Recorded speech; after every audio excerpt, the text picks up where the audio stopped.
The fear that white people had of black people was so deeply internalized and reinforced by church and government and business that black town halls were burned, black churches were burned.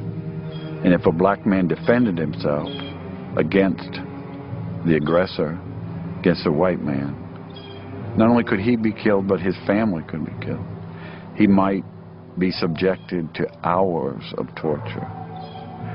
In some cases, more than one, a black man was tied on a log and burned from his feet up so that an extensive crowd of people could take pleasure out of the screams and the horror. At his home near Savannah, Georgia, James Allen has collected a photographic record of racial violence in the South. For the past 20 years, he's found horrifying pictures in the family albums of ordinary Southern homes. Many are postcards that were mass-produced as souvenirs.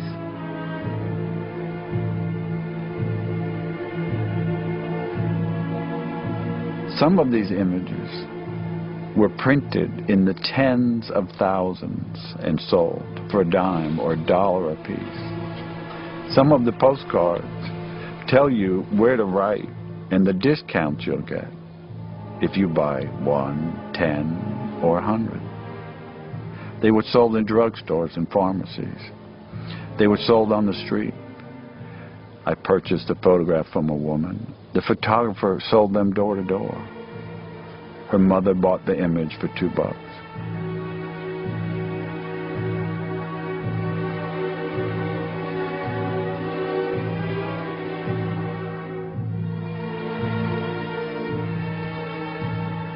A murder that is of particular interest to me was of a 17-year-old boy by the name of Jess Washington in Waco, Texas, in 1916.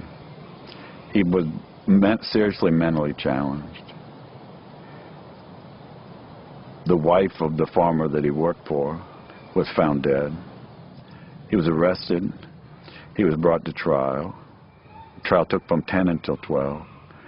And when the jury came back at noon and found him guilty, someone in the courtroom, and it would have been anyone in the courtroom, screamed out, "Get that nigger." And one of the worst and cruelest treatments of a human being began. Jess was kicked down out of the courthouse, down the back steps where a crowd of several hundred was waiting for him. They put a chain on his neck. There were 16,000 people crowding the street to watch this boy be tortured.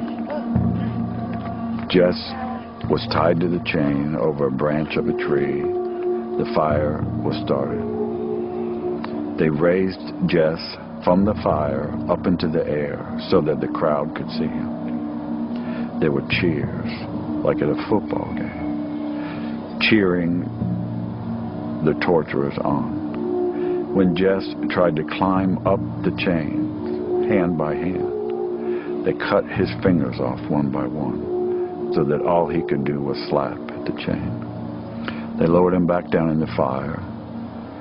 A man came up and castrated him.